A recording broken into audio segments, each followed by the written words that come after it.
नाम धरे जगदीश। जैसे राजा व्यक्तियों में मालिक बन गया, उनका जगदीश बन गया, उनका मालिक बन गया, उसको नरेश कहते हैं। नरेश, नर जमा में ईश, नर जमा ईश, नरेश यानी मनुष्यों का मालिक, मनुष्यों का भगवान। पति अपनी पत्नी का मालिक हो गया, इसलिए वो जगदीश बन गया पत्नी का। तो यहाँ कहते हैं नेबल सबल को जान के तगड़े को भगवान कहने लगे। सबको जो ठाडा दिखे वो भगवान। नेबल सबल को जाने के नाम धरा जगदीश, कहे कबीर जन्म मरे उनको धरू ना शीश। ये ब्रह्मा विष्णु महेश, ये तो जन्म मरने वाले भगवान हैं, इनको मैं नमस्कार भी ना करूं। ठीक है, इनकी जितनी शक्ति है इनका लाभ अवश्य लेंगे, पर ये हमारे पूज्य नहीं हो सकते और दुश्मन भी नहीं हो सकते, क्योंकि हम तो कीड़ी को भी दुख नहीं दे सकते, हम किसी की निंदा नहीं कर सकते, हम तो एक तुच्छ जीव जानकर अपने आप को यहाँ पर अपना, जैसे हम जो श्रोम नाम देते हैं, हम ये प्राथमिक पढ़ाई कराते हैं जिसमें ब्रह्मा विष्णु महेश, माता शेरा वाली और अपने कबीर भगवान की एक सामूहिक भक्ति देते हैं। तो यहाँ असमंजस में पड़ जाते होगे आप लोग। कहते हैं कबीर साहब तो कहते हैं एक ही साधे सब सदे, सब साधे सब जाए। तो एक ही साधना तो नहीं बनी, 5-6 दे दिया आपने तो मंत्र हमें। यहाँ आपने सोचना होगा थोड़ा। जैसे ज्यों पति भरता पति से राती आन पुरुष नहीं भावे, जैसे पति भरता होती है पत्नी, उसमें उस सामूहिक परिवार में जेठ भी होता है, जेठानी भी होती है, देवर भी होता है, देवरानी भी होती है, और अन्य ननंद भी होती हैं।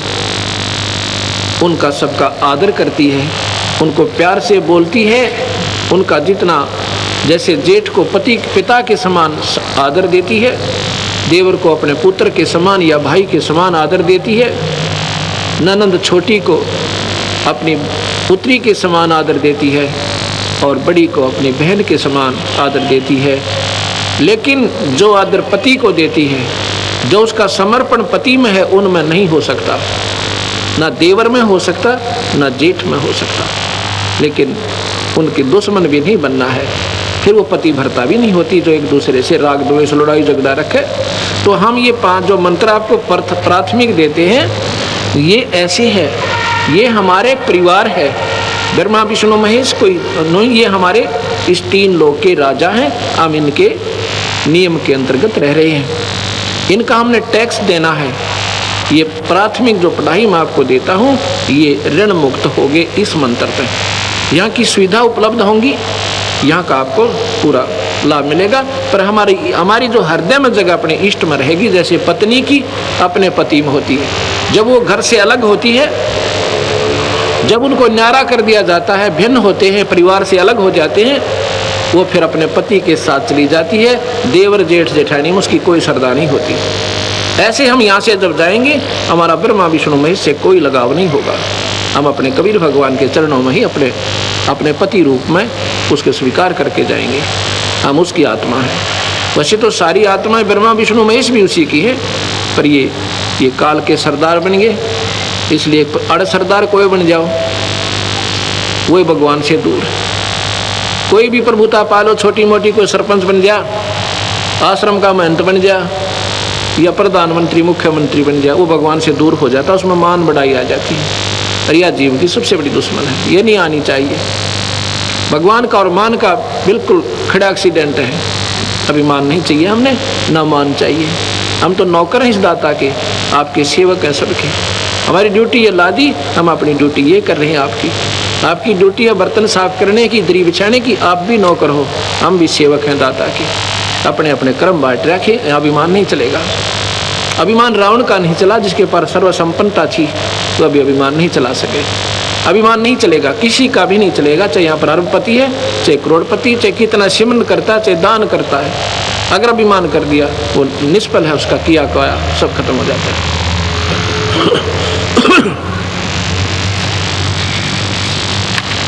आगे बताते हैं, आपकी बात बड़ी करते हैं सतगुरु, क्योंकि नादान लोग नहीं मानते कि कबीर साहब ने पुल बनवाया था। आपकी बात बड़ी कर देते हैं। आपने उनको भगवान क्यों माना? क्योंकि उन्होंने पुल बांध दिया समुद्र पे। तो यहाँ कहते हैं कबीर समुद्र पाट लंका गए, सीता को भरतारे, अगस्त ऋषि उसे पी गया, भाई इनमें कौन करता रे। आप इसी बात से भगवान की संज्ञा में लिया रामचंद्र जियों को कि उन्होंने पुल बांध दिया पर पानी पे, और अगस्त ऋषि इन 7 समुद्रों को एक ही घूंट में पी गए थे, फिर इनमें भगवान कौन हुआ? ये सोचने की बातें हैं। सतगुरु कहाँ बोल रहे हैं, ये हमने विचार करना पड़ेगा, और तब हम स्थिति हमारी मन की जो है नॉर्मल बनेगी, तब हम भक्ति करने के योग्य बनेंगे। अभी तो हम सुने सुनाए जिसने जैसा कह दिया, अपना अंधाधुंध लगे हुए, तो इससे कोई लाभ नहीं होगा। आगे बताते हैं,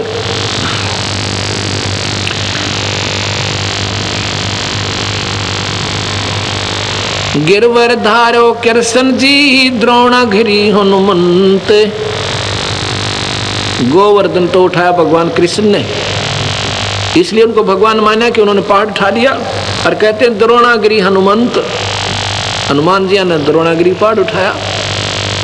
और कहते हैं शेष नाग सारी सृष्टि उठा रहा, इनमें कौन भगवंत? अगर आप ये पहाड़ के ठाल लेने मात्र से उनको भगवान की संज्ञा में लेते हो, भगवान कृष्ण को, तो हनुमान जी ने पहाड़ उठाया द्रोणागिरी, उन्होंने गोवर्धन उठाया था। और तुम्हारे शास्त्र कहते हैं, नादान शास्त्र वो अल्पज्ञ लोग हैं जो कहते हैं कि शेष नाग के ऊपर सारी पृथ्वी धरी है, सारा ब्रह्मांड रखा है। गरीबदास जी महाराज जो कबीर साहब के ज्यों के त्यों मार्गदर्शक रहे हैं, कहते हैं कूर्म ऊपर शेष है, शेष शीश पर धौल, धौल धरतरी ले रहा या पड़ी ज्ञान की रोल। क्या बताते हैं ये अनजान लोग शास्त्रों वाले? कहते हैं नीचे एक कछुआ है, कछुआ कूर्म, उसके ऊपर कहते हैं एक शेष नाग पर है, और शेष के सिर पे एक बैल खड़ा है। बैल के कहते हैं 1.5 सींग है। जब ये पृथ्वी में भूकंप आता था ना, कहते हैं वो अपने सींग को चेंज करता है बैल, और तब ये कंपन आती है, भूकंप आता है। उसका 1.5 सींग है, एक छोटा एक बड़ा बैल का, उस पे रखता है तो कहते हैं भूकंप आता है। और ये सारी ऐसे पृथ्वी रोक रखी है, बंदी छोड़। कहते हैं ये तुम्हारी भूल भुलैया है, अल्प ज्ञान है आपका, ये सही बात नहीं है। कहते हैं गरीबदास जी, कूर्म किसके आश्रय वो कौन शरण है शेष, ये बटक बीज विस्तार है कोई समझे ज्ञान नरेश। फिर वो कूर्म किस चीज पे है भाई? कूर्म से शुरू कर दिया तुमने कि कूर्म के ऊपर शेषनाग के ऊपर एक बैल पर या सॉरी ब्रह्मांड रखा। वो कूर्म किस चीज पर टिका हुआ है भाई? वो भी तो बता दो। अर्थात ये कोई ज्ञान ज्ञान नहीं तुम्हें, ये क्या है? सतगुरु आगे जवाब देते हैं, ये बटक बीज विस्तार है कोई समझे ज्ञान नरेश, यानी पूर्ण ज्ञानी ही इसका आपको मार्गदर्शन कर सकता है, आपको बता सकता है वो क्या है। ये गलत भी नहीं है, शास्त्र पर समझन की कमी रही। धर्मदास जियों ने पूछा है सतगुरु क्या यह वेद और कतेब गलत है, झूठ है? अक नहीं, वेद कतेब झूठे ना भाई, और नहीं समझे झूठे हैं भाई। जिनको समझे नहीं वो झूठे हैं, उनको सही ज्ञान नहीं था। ये क्या है? जैसे सेक्रेटरीट बना रखा है, अब तो हर राजधानी में बन गया, हर मतलब स्टेट में, उसमें 4-4, 5-5, 6-6, 7-7 मंजिल ऊपर नीचे ऑफिसेज की बना देते हैं, ऑफिसरों की। ऐसे उस मंजिल में कोई गांव का व्यक्ति जाता है, उसने कोई कार्य है, उसको कहते हैं ये सेक्रेटरी से दस्तक करवा के लाओ, नीचे जाओ। सेक्रेटरी कहता है ये दस्तक मेरे नीचे जाओ, उससे कराओ, मेरे पीए से। और पीए कहता है नीचे तहसीलदार से करा के लाओ। तो वो ऐसे वो नीचे तहसीलदार है, ऊपर सेक्रेटरी का पीए बैठा है, फिर ऊपर सेक्रेटरी है, फिर सीएम बैठा है। गांव वाले पूछते हैं भाई कैसे हैं वहाँ पर अधिकारी लोग, वो बताता है, कहते हैं तहसीलदार के सिर पे पीए बैठा है, पीए के सिर पे जो है मंत्री उसका सीएम बैठा है, तो सेक्रेटरी बैठा है, सेक्रेटरी के ऊपर कहते हैं सिर पे सीएम बैठा है। अब वो समझाने वाला अनजान था, वो तो अपने हिसाब से सही बता रहा था, पर समझनिए चूक कर गए। उन्होंने बता दिया कि एक दूसरे के सिर पे बैठे हैं। वो सिर पे नहीं, बीच में और पार्टी सन थी जिसका सपोर्ट न्यारा था।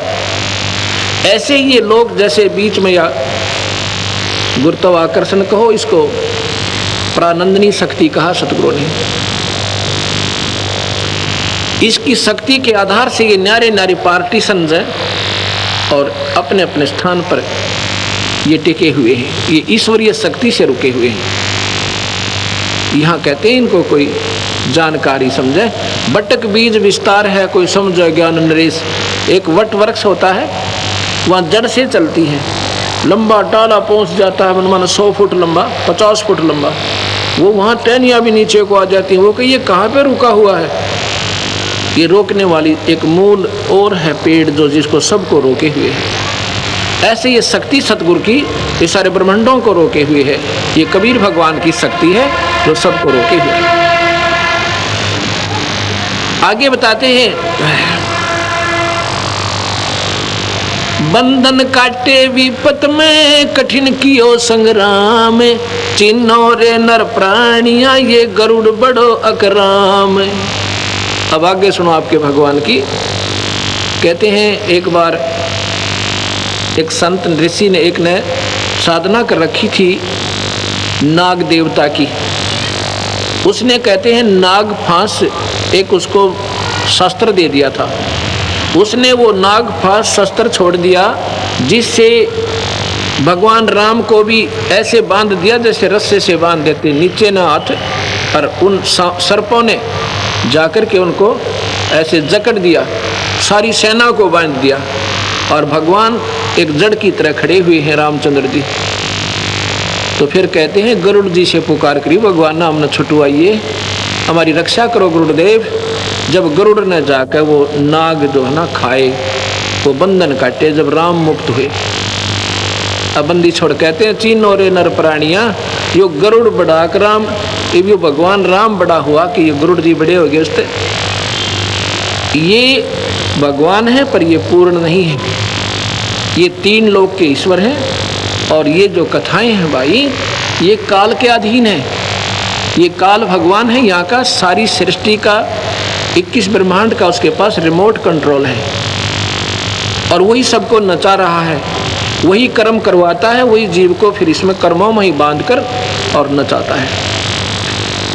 अब आप देखिएगा, एक समय की बात है, भगवान रामचंद्र जियों की पत्नी को रावण ने उठा लिया था, और भगवान को मालूम नहीं कि उसकी पत्नी ने कौन उठा ले गया। ये मत समझना भक्तजनों कि मैं भगवान राम का या कृष्ण का एक द्रोही हूँ या उनकी निंदा करता हूँ। ये सच्चाई के आधार पर आपको तुलनात्मक बताना पड़ रहा है, इसलिए मैंने जिक्र करना पड़ रहा है, क्योंकि ये श्रेष्ठ ज्ञान भी हमारे समाज में नहीं आया। 3 लोग का भी अगर सही मार्गदर्शन हो जाए तो कबीर साहब की भक्ति 2 मिनट में सारे संसार का समझ में आ जाए। इसलिए हमने ये 0 से शुरू करनी पड़ रही है। इसलिए थोड़ा सा नए व्यक्तियों को ऐसा लगेगा कि महाराज जी शायद भगवानों के निंदक हैं, बिल्कुल नहीं। ज्यों की तो जो कह दी जा वह निंदा नहीं होती, उनके बारे में झूठ कपट मिलाना वो निंदा कहलाती है। भगवान राम को मालूम नहीं है कि सीता को कौन उठा ले गया, तो हम ये मन में प्रश्न आता था, किसी से पूछते थे जब हम कबीर पंथी नहीं थे। मैं तो सन 1988 में ये नाम लिया, और सन 1993 के लास्ट में, यानी लगभग 9वें महीने में, सितंबर में, गुरुदेव ने ऐसे तुरंत बुलाकर, 110-12 साल की आयु थी मेरे गुरुदेव की उस समय, और मैं तो अपना नौकरी करता था। बुला करके मुझे कहा कि आज के बाद तू नाम देगा। मेरे सिर पे हाथ धर दिया, मेरे पसीना आ गया सारे शरीर में कि मैं 2 कौड़ी का जीव और इतने पवित्र परमात्मा की मैं कैसे महिमा गा पाऊंगा। तो मैं उनकी आंखों से तरफ देख रहा हूँ, वो भी जान गए कि ऐसा है, ऐसा महसूस कर रहे हैं। कहता मैं तेरे साथ रहूँगा, घबराइए मत ना, और सतगुरु की शक्ति आपके सिर पर रहेगी। जब मुझे थोड़ा सा हौसला हुआ, उसके बाद ये मैंने सन 1994 से प्रचार शुरू किया। उसके 94, 95, 96, 97, 98, 99, 2000, अब 2001 हो गया। अब ये 7 साढ़े 7 वर्ष में 1.5 लाख नई कबीरपंथी संगत हरियाणा जैसे राज्य में 1.5 लाख 7 वर्ष में। क्योंकि आज कोई नादान नहीं है दुनिया, सब समझते हैं 2 रोटी खाते हैं और शास्त्र सबके पास उपलब्ध। इनको पढ़ के देखो, ये मत समझना कि मैं शास्त्रों का बोझ मिलता हूँ, इनको उठाए फिरता हूँ, नहीं। ये तो आपके लिए कोई आकर खस्से और कहे जी आप झूठ बोल रहे हैं, ये शास्त्र उठा के दूंगा, ये पढ़ ले वीरा, मेरे से पीछे बात करना, ये आपके शास्त्र हैं। एक अंधा था, वो लालटेन लिए फिरे, अंधेरे में लालटेन ले रखी उसने हाथ में। बच्चे आ जाते हैं कि बाबा, वो कहता भाई देखना देखना मुझे दिखाई नहीं दे रहा है। वो बच्चे कहते हैं बाबा तू लालटेन किस लिए ले रहा जब तूने दिखता ही नहीं। कहता है आप आंखों वालों के लिए, कहीं मेरे में टक्कर ना मार दो तुम। ये लालटेन इसलिए ले रखा है तुम आंखों वालों के लिए, कहीं मेरे में टक्कर ना आ मारो। ये लालटेन रखी है मैंने, कोई मेरे से ना खस्सा, इनको पढ़ो, अपनी चांदना हो जाएगा अपने आप ही। तो प्रसंग जो चल रहा था, भगवान राम जो है हाहाकार मचा रहे हैं, पक्षियों से पशुओं से पूछ रहे हैं मेरी सीता देखी, मेरी सीता देखी। तो हम क्या करते थे, किसी से पूछते थे कि भगवान होकर के ये क्यों रो रहे थे, और क्या उनको मालूम नहीं था कि सीता कहाँ गई। फिर भगवान कैसे, मन में क्या नहीं करते कैसे थे, क्योंकि हम डरते थे कहीं पाप ना लग जाए। लेकिन शंका आती थी कि ऐसे कैसे, क्या भगवान को तो मालूम तो होगा। तो जो हमारा मार्गदर्शक होता था वो कहता नहीं, वो तो लीला कर रहे थे, यहाँ लाकर छोड़ देते थे, वो तो लीला कर रहे थे। हम स्वीकार कर लेते थे कि लीला कर रहे थे। किस लिए कि 33 करोड़ देवता रावण ने बंद कर रखे थे अपनी कैद में। जिन देवताओं की आप पूजा करते हैं उनको तो रावण ने बांध के कैद में डाल रखा था, और इन ऐसाओं की तुम पूजा करते हो। भक्तजनों, ये बहन बेटियां भाई, क्योंकि हमारी पूजा ही ढंग की नहीं है तो हम पाएंगे क्या। नास्तिक होता जा रहा है समाज, भगवान का गुण मिलता नहीं, क्योंकि हमारी वे ऑफ वर्शिप ठीक नहीं है, हमारी पूजा की विधि ठीक नहीं है। अब यहाँ अब सतगुरु के ज्ञान की रोशनी में अब हमें दिखाई देने लगा सही कि वो लीला नहीं कर रहे थे, उनको ज्ञान ही नहीं था। लीला किस लिए करते थे कि 33 करोड़ देवता उसने छुटवाने थे भगवान ने। ये तो मान लेते भी लीला कर दी, सीता उठा ली, माता को उठाया, फिर लीला की आवश्यकता कहाँ रहेगी। बहाना बन गया था, जाते गर्दन दबोच देता जा करके। अगर बहाना ही बनाना था तो इतना बहुत था। फिर सीता कौन है, जैसे किसी की भैंस गुम हो जा या बकरी गुम हो जाए, उसको ढूंढने कोई पूर्व दिशा में, कोई उत्तर दिशा में, कोई दक्षिण दिशा में, और किसी ने पा जा, कोई मुझे वहाँ मिल गई। ऐसे हीट एंड ट्रायल मेथड से सीता ढूंढी गई। हनुमान जी छलांग लगा के समुद्र पार कर गए, वहाँ सीता को ढूंढा और खोज के जब राम जियों को बताया। ये लीला नहीं थी, ये तो मजबूरी थी, उन्हें ज्ञान ही नहीं था। इतना समय नहीं लगाते लीला में, पत्नी को तो और उठा ले जा, वहाँ लीला करता रहे पीछे से भगवान या कोई भी पति। वो भगवान ऐसा है थे क्योंकि इस काल के हाथ में रिमोट कंट्रोल है, जो 1000 भुजा का भगवान है।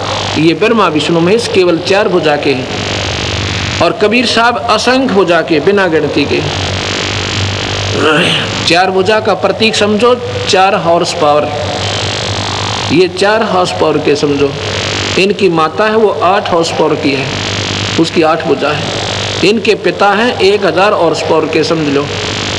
एक कंपेरेटिव एग्जाम देता हूँ, आपको एग्जाम्पल देता हूँ। और कबीर साहब पावर हाउस समझो, वो थर्मल प्लांट जहाँ से बिजली मैन्युफैक्चर होती है, बनती है। असंख्य भुजा है उस मालिक के, जहाँ से सारी शक्तियाँ बाहर आती हैं। उधर से भगवान शिव जी और पार्वती जी ऊपर से देख रहे हैं। पार्वती कहती है, इस व्यक्ति को क्या दुख है हे तरन तारण? तो भगवान शिव कहता है, ये व्यक्ति नहीं है, ये भगवान है। वह कहती, ये कैसा भगवान जब रो रहा है? मैं तो इसकी परीक्षा लूंगी। ये भगवान शिव कहते हैं, तू नहीं जानती पार्वती, सती तो नहीं जानती देवी, मैं जानता हूँ, ये विष्णु अवतार हैं और इनकी पत्नी उठा ली किसी ने, ये उसकी तलाश के उसके वियोग में रो रहे हैं। तो पार्वती कहती है, वो देवी कहती है, फिर भगवान रोता क्यों है? मैं इसकी परीक्षा लूंगी। तो शिव जी कहते हैं, परीक्षा मत लेना। वो कहती है, अच्छा नहीं लूंगी। थोड़ी सी देर के बाद भगवान चले जाते हैं। भगवान आते हैं नीचे, शिव जी, और भगवान के चरण छूते हैं, प्रणाम करते हैं दोनों आपस में एक दूसरे को और चले जाते हैं। पार्वती सोचती है कि ये शिव जी भी भोलानाथ है, ये वैसे किसी के चरण छू लेता है। ये तो ऐसे दशरथ पुत्र है, राजा का लड़का है, वियोग में रो रहा है। भगवान शिव अपना घूमने चले जाते हैं। पार्वती पीछे से, वो देवी जी पीछे से सीता रूप बनाती है। सीता रूप बना के भगवान के सामने खड़ी हो जाती है। उस समय भगवान राम कहते हैं, हे दक्ष पुत्री माया, हे दक्ष की बेटी। तो भगवान ने कि कहाँ छोड़ आई शिव जी को, अकेली कैसे आ गई? तब वो कहती हो, आप तो ठीक ही आपको प्रणाम कर रहे थे भगवान शिव जी, आप तो वाकई भगवान हो। अब यहाँ सोचने की बात है भक्तजनों। अब तो सीता, उसने पहचान लिया कि सीता नहीं है, ये तो पार्वती है।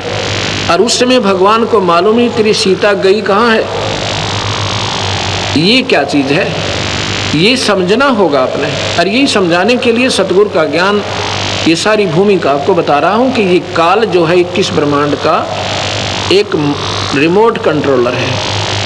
इसने जिस जीव की जितनी बुद्धि खोलनी है वहीं से छोड़ देता है, ऑफ करनी है वहां से कर देता है। उधर से जब पार्वती वापस जाती है तो भगवान शिव उनको जान जाते हैं, क्योंकि वो भी इस काल निरंजन के हाथ में। भगवान शिव को अंदर में जाकर ये चांदना कर दिया, चेष्टा दे दी कि ये सीता का रूप बना कर गई है। उसने आके पूछा कि तू सीता का रूप बना कर गई है? वो हंसने लग जाती है कि नहीं, मैंने कोई परीक्षा नहीं ली। तो भगवान शिव ने पार्वती को हृदय से उतार दिया, उसको पत्नी रूप में स्वीकार नहीं किया।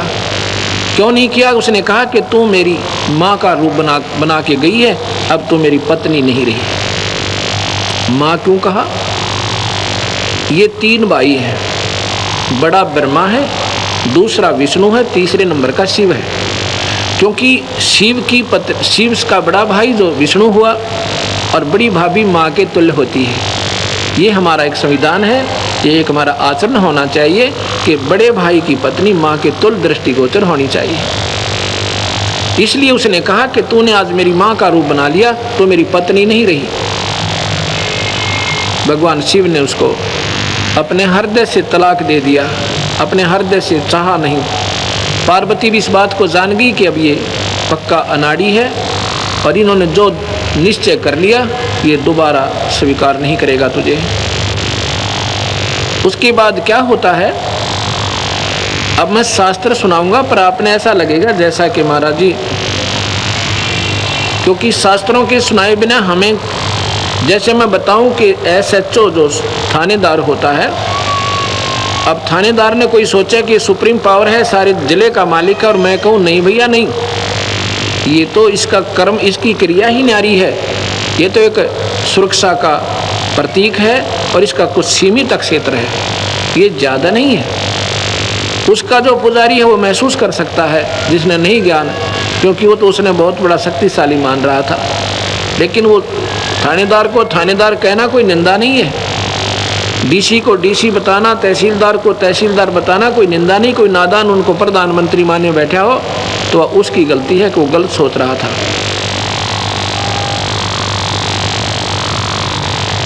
उसके बाद वो देवी जो है सोच लेती है कि अब यहाँ दो तो घर में सदस्य हम और दोनों ही आपस में बोल नहीं रहे, तो मैं यहाँ से खिसक जाती हूँ। अपने पति अपने पिता राजा दक्ष के यहाँ जाती है। पार्वती ने जबरदस्ती यानी ऊपर से होकर माता पिता की आज्ञा के विपरीत शादी की थी भगवान शिव तय, क्योंकि उसके पिता राजा दक्ष कहते थे कि मैं शिव का शादी नहीं करूँगा अपनी बेटी की, क्योंकि ये तो गले में सर्प रखता है, राख लपेटे रहता है, इसको मैं शादी नहीं करूँगा। लेकिन पार्वती ने अपने हृदय से स्वीकार कर लिया था। नारद जी ने उनसे बता दिया था कि ये परमात्मा है, बेटी तेरा संयोगिनी से है, माई तेरा संयोगिनी से है। तो उसने शिव को चिट्ठी लिख दी थी नारद के हाथ के, आप आ जाओ, मैं आपको वर वरूंगी।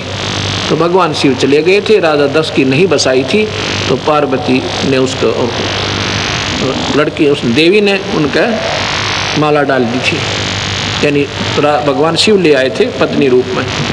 उसके बाद राजा दक्ष ने उनको कभी नहीं बुलाया था किसी भी अनुष्ठान में, या कोई घर के घरेलू कोई ब्याह शादी में नहीं बुलाते थे, दोनों को रुष्ट हो गए थे।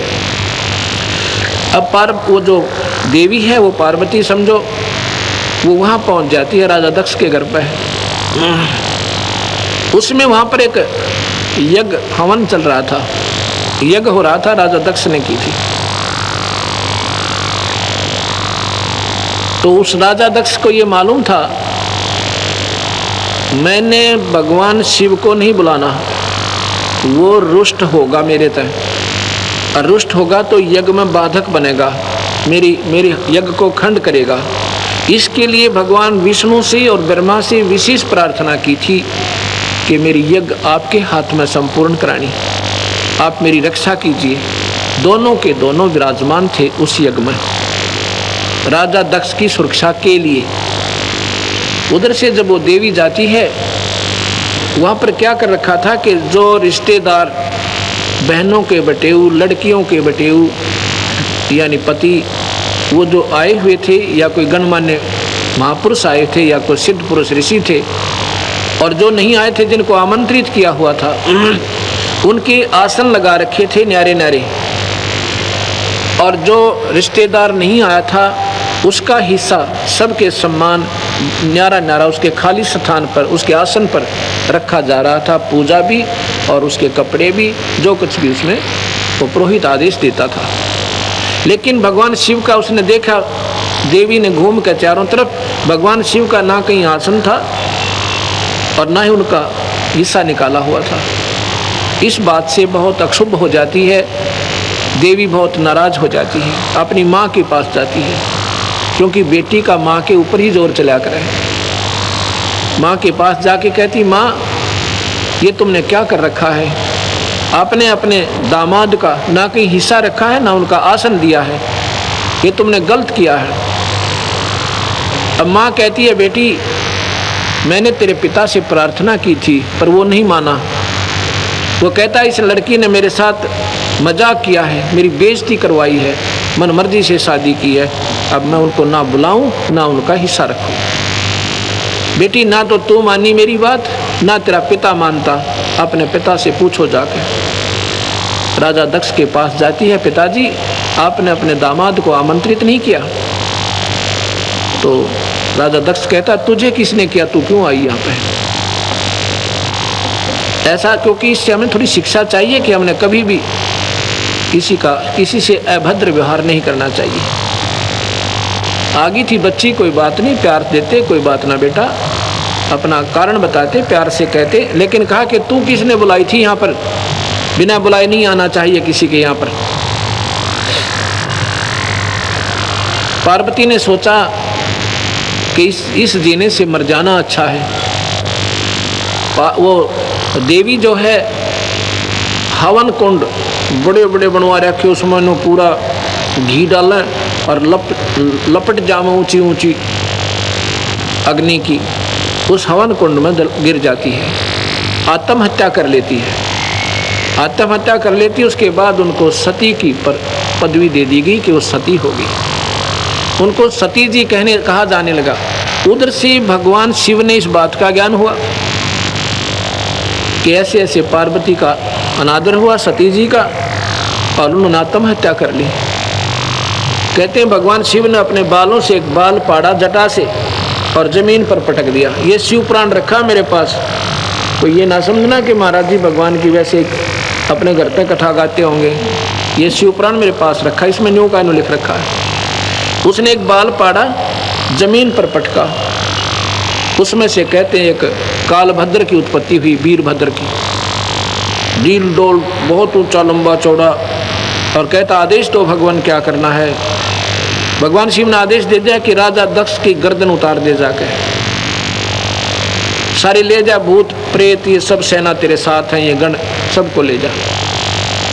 अब सबको लेकर वीरभद्र चल पड़ता है।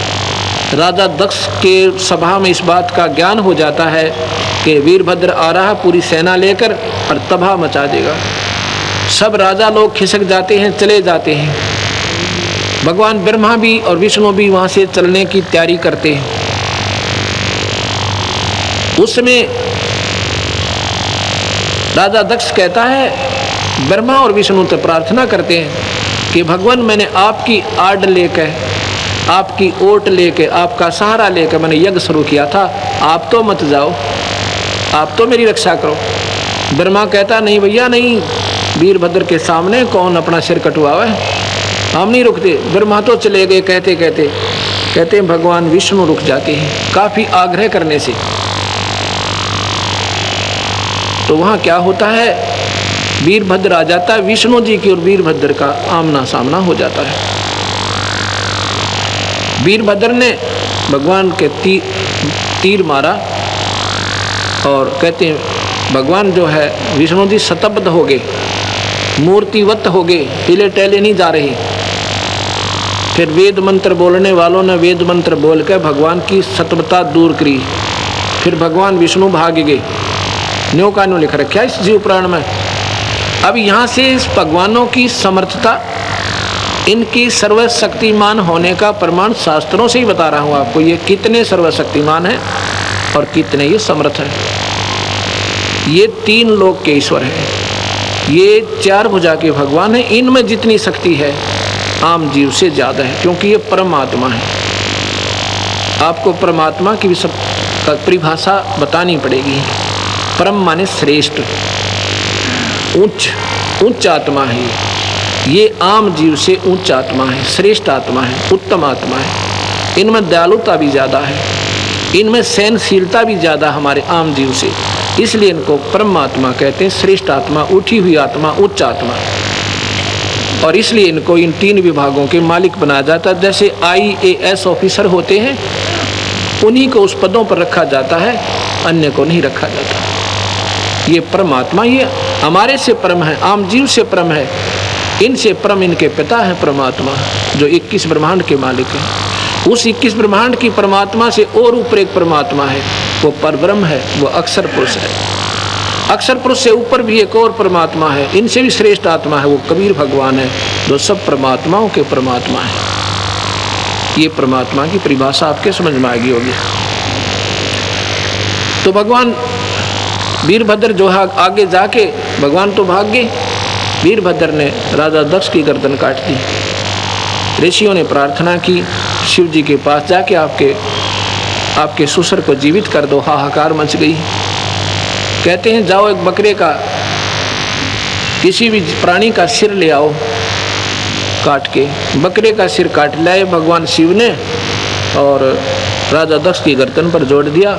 ऊपर से मुंह बकरे का हो गया और जीवित हो गया राजा दक्ष।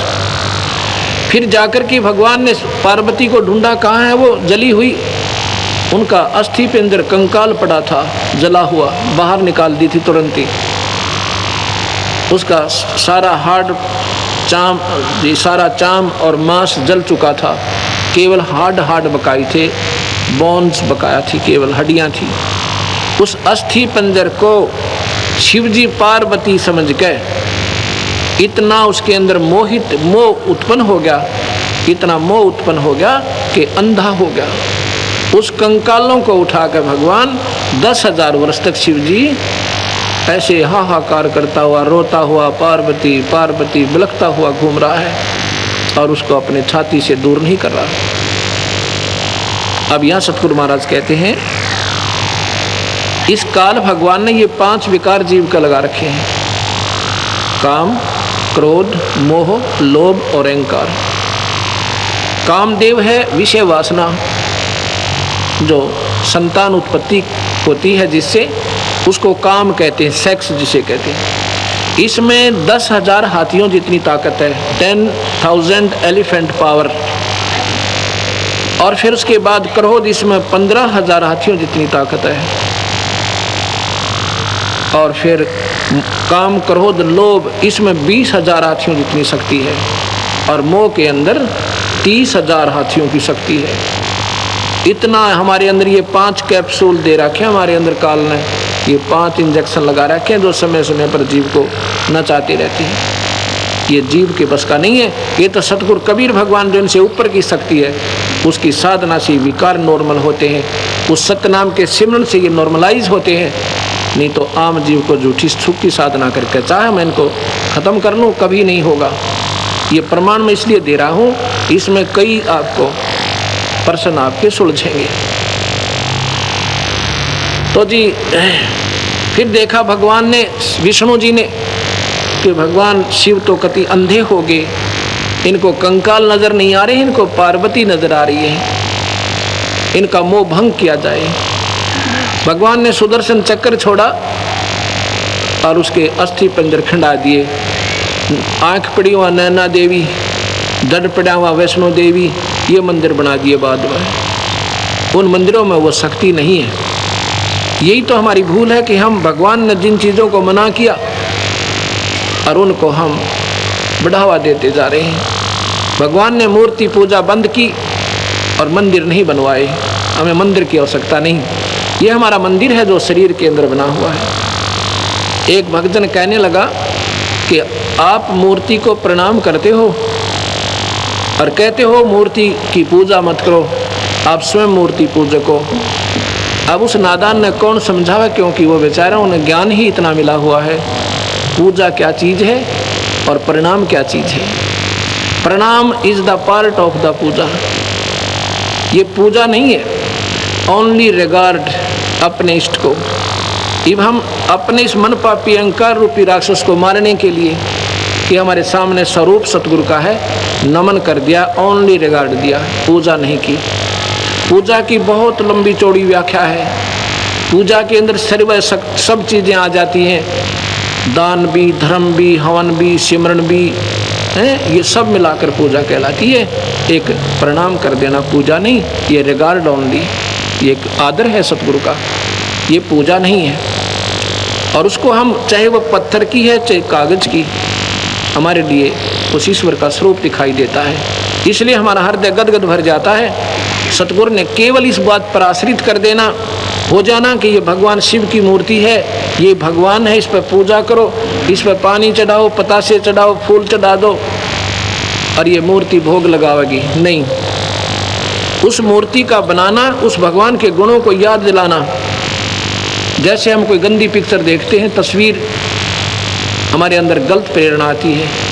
हम किसी ऋषि की देखते हैं तस्वीर, आत्मा भगवान की तरफ आकर्षित होती है। ये मीडिया है, ये सेंटिमेंटल है। परमात्मा की स्वरूप, परमात्मा के स्वरूप देखते उसके गुणों का याद आता है, लेकिन उस मूर्ति में वो गुण नहीं है। इसलिए इसको अपूज्य भी बताया है। अपूज्य क्यों करे कि केवल मूर्ति पर जल चढ़ाना, उसी की आरती उतारना, उसी पर सब कुछ सीमित हो जाना, ये पूजा नहीं है। ये इसलिए मना किया है कि ऐसा नहीं है। तो इस प्रकार ये पूजा नहीं है, ये केवल अपने इष्ट का हम आदर करते हैं। तो जैसे मैंने कल परसों बताया था कि सेब एक मिट्टी का बना के धर दिया, पत्थर का, और बहुत बढ़िया उस पर रंग पेंट कर दिया एज इट इज, बिल्कुल, और वो सेब नजर आता है। उसको देखकर सेब के गुण याद आए कि वो बहुत मीठा होता है। उसको खा कर देखा, उसमें मीठा नहीं है। उसने तो याद दिलाया कि ये चीज़ बहुत अच्छी है, ये कहाँ मिले, कैसे मिले, उसकी ट्राई करे, फिर कोशिश करे वो कैसे मिले। भगवान की मूर्ति देख कर हम उस ईश्वर को याद आता, फिर हम सिमरन पर लग जाते हैं। भगवान ने कहा कबीर साहब ने कि सांस सांस में नाम जपो, व्यर्था सांस मत खो, ना जाने इस सांस का बिरा आवन हो कि ना हो। ये मूर्ति दिखते ही हमारे हृदय में सिमरन शुरू हो जाता है सतगुरु। ये मूर्ति इतना लाभ देती है, इसलिए बनाई थी। लेकिन अब इन मूर्तियों पर ही सब आधारित हो जाना, मंदिर में गए, पानी चढ़ाया और फिर अपने सारे विकार किए, नहीं। तो अब मैं जो बताना चाहता था कि अब यहाँ तुलनात्मक थोड़ा सा बताना पड़ता है। बाकी मेरी आवश्यकता नहीं थी ये रामायण, ये महाभारत और पुराण शिव सुनाने की। मैं कबीर साहब की महिमा इतनी है, 1 महीना में पूरी ना हो, मैं आपको सुनाता रहूँ, फिर भी रह जाए मेरे भगवान की। ये सातवां बताना इसलिए आवश्यक होगा क्योंकि जब तक कंपेरेटिव नहीं चलेंगे हमने, अब 2 दुकान होंगी बराबर में, तभी तो नकली और असली का हमें ज्ञान होगा। अब यहाँ एक तुलना दी है। एक संत ने कहा, कबीर पंथी संत थे, वो कहने लगे देखो यहाँ पर सामने प्रमाण हो जाता है। मैंने ये कथा सुनाई तो बाद में उसने अपनी टिप्पणी दी। कहते हैं जैसे एक व्यापारी होता है, उसकी भैंस का बच्चा मर जाता है, वो क्या करता है, उस भैंस के बच्चे की खाल उतरवा के उसमें भूस भर देता है और वो उस भैंस के सामने रख देता है। वो भैंस नादान, अनजान, कम बुद्धि की, मोहवश उसको अपना बच्चा मानती है और उसके पीछे रा करती घूमती है। तो उसके आगे रख दो, चुप हो जाती है, उसके पीछे पीछे भाग लेती है। तो यहाँ उसने अपनी टिप्पणी की कि इस कथा से ये सिद्ध हो गया कि भगवान शिव में और उस भैंस के अंदर क्या अंतर रहा। मोहवश वो भी अंधी होगी, उसने देखा नहीं कि ये भूस भरा हुआ है, इसको अपना बच्चा दिखाई दे रहा था। ऐसे ही भगवान शिव ने मोहवश अंधा होकर वो पार्वती कंकाल जो है वो पार्वती नजर आ रही थी। अब ये निंदा नहीं समझना, क्योंकि मैंने साथ साथ प्रार्थना करनी पड़ती है कि नादान लोग ये ना समझें कि हम भगवान के निंदक हैं। राइट, मोह भंग होता है शिव का, एकदम वो बहुत पश्चाताप करता है। उनने मन में क्या ठान लिया कि अब मैं इस सेक्स को, इस कामदेव को खत्म करूंगा, यही मेरी दुर्गति का कारण बना। अगर सेक्स नहीं होता, काम नहीं होता, तो मैं शादी नहीं करता, और शादी नहीं करता तो पार्वती का ये हाल नहीं होता और ये मेरी दुर्गति ना होती। उन्होंने 88,000 वर्ष तक अपना मेडिटेशन करके, मनन करके, आत्मचिंतन करके 88,000 वर्ष तक समाधि लगाई कैलाश पर्वत पर जाकर। उसके बाद उनकी समाधि टूटी और उनको हो गया कि मैंने कामदेव पर विजय पा ली। उनको पक्का विश्वास हो गया कि अब ना रही बांस, ना बजेगा बंसुरी। अब ये काल बहुत बली है ये काल भगवान। उस दिन तो प्रसन्न रहा भगवान शिव। एक दिन उनके मन में प्रेरणा भर दी काल भगवान ने कि चलो भगवान विष्णु के पास चलते हैं। मैंने सुना है कि भगवान विष्णु ने, जब हमने सागर मंथन किया था, जहर निकला था, मैंने तो जहर पी लिया था, मुझे कोई होश नहीं बाद में क्या हुआ।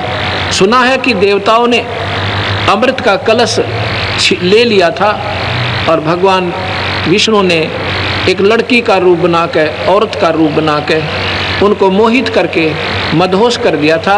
तब देवताओं ने वो कलश छीन लिया था। उस रूप में भगवान बहुत सुंदर लगे होंगे, वो रूप देखना चाहिए। भगवान विष्णु के पास आ जाते हैं, आदर सम्मान हुआ, विराजमान हो गए। भगवान विष्णु कहते हैं आज बहुत दिनों में दर्शन दिए।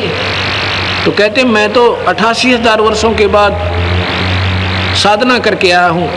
अच्छा जी, बहुत अच्छा। क्या किया कि मैंने जो है अपने काम वासना पर काबू पा लिया, इंद्रियों को कंट्रोल कर लिया। विष्णु जी बोले तभी तो नजर नहीं आए बहुत दिन तक। कहाँ, इसी कारण में गया हुआ था। कुछ देर के बाद प्रसन्न करते हैं भगवान।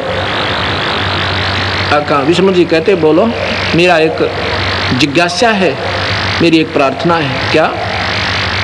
कि आपने जब देवताओं से वो कलश छीना था अमृत का, सुना है आपने एक मोहिनी रूप बनाया था सुंदर लड़की का। कहाँ बनाया था?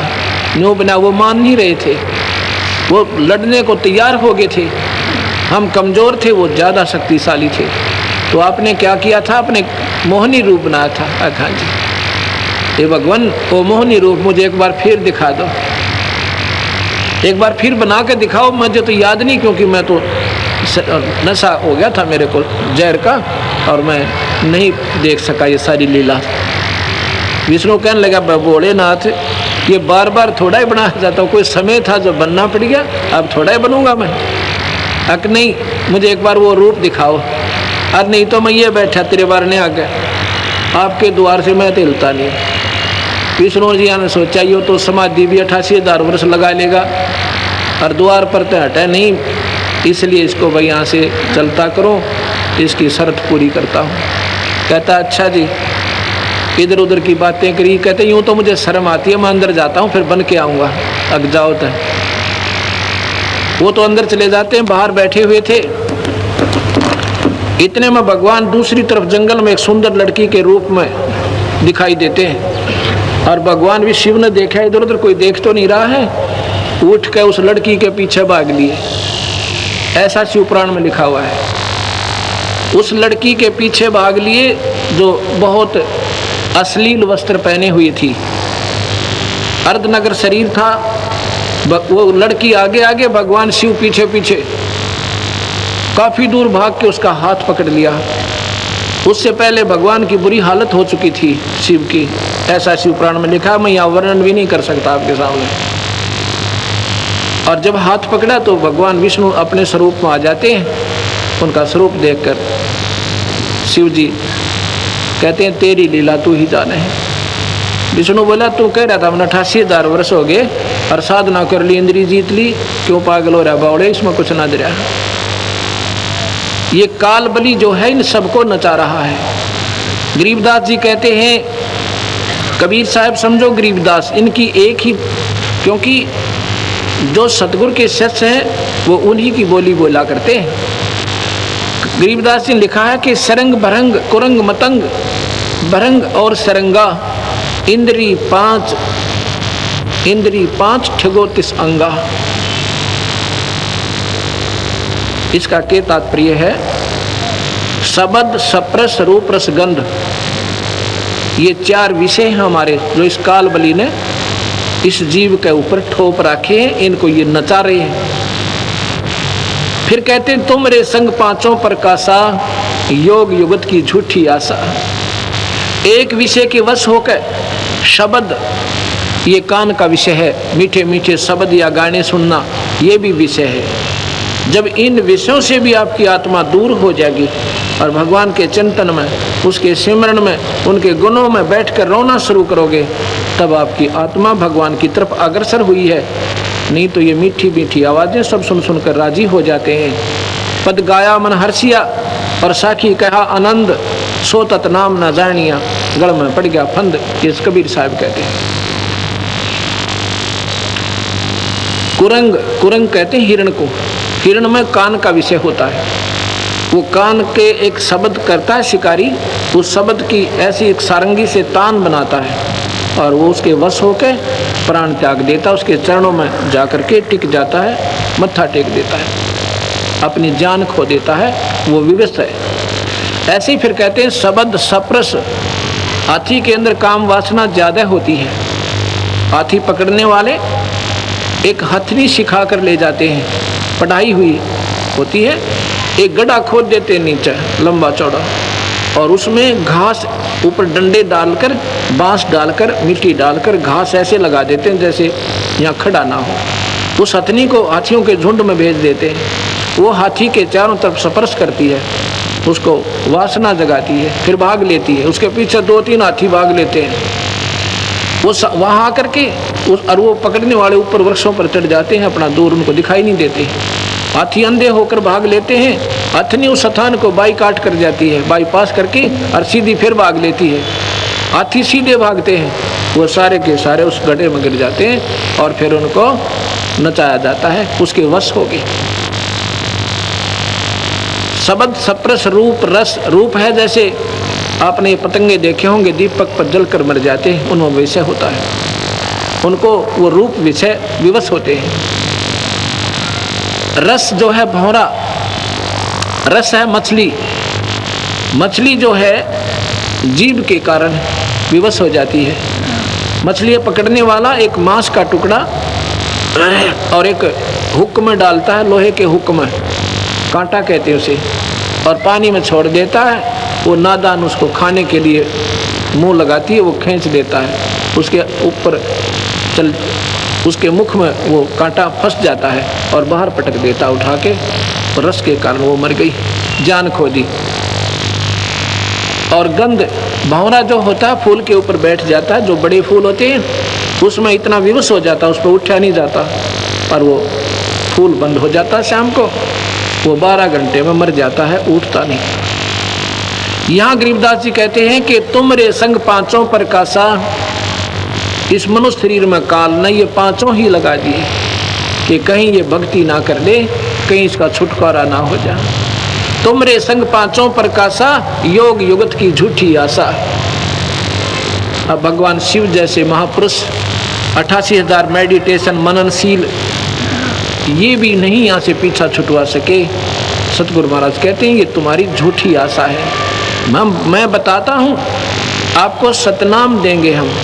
सतनाम है एक सांस का सिमरन, सांस उसांस सुमर कर उसके फिर ये खत्म हो जाते हैं, ये विकार नॉर्मलाइज हो जाते हैं, आपको याद भी नहीं आएंगे, ऐसी स्थिति में आप आ जाओगे। वो सिमरन सतनाम है। सतनाम के बाद फिर भक्ति के आप योग्य बनोगे, उसके बाद सार नाम दिया जाएगा, तब आपको उपलब्धि होगी। केवल सतनाम से भी जीव की मुक्ति नहीं है, सतनाम आपको भक्ति के योग्य करेगा, उस परमात्मा की प्राप्ति के योग्य होगे और फिर परमात्मा प्राप्ति का सार नाम मिलेगा। जब जाके हमारे कबीर भगवान की पूरी पद्धति होती है, यानी भक्ति का जो मार्ग है पूरा प्रशस्त होता है। जैसे जमीन से पानी निकालना है, जमीन से पानी निकालना है, ट्यूबवेल लगाना है, हैंडपंप लगाना है, उसके लिए क्या होता है, एक या तो ड्रिल मशीन से या ऐसे बोकी के द्वारा लोहे का एक पाइप सा होता है, उसके माध्यम से बार बार ऐसे बोकी लगाई जाती है। ये सांस उसांस रूपी बोकी सतनाम से लगाई जाएगी। वो क्या करेगी, पानी तक पाइप को पहुंचा देगी। बस उस बोकी का काम है पानी तक पहुंचा दिया, पानी बाहर नहीं आया।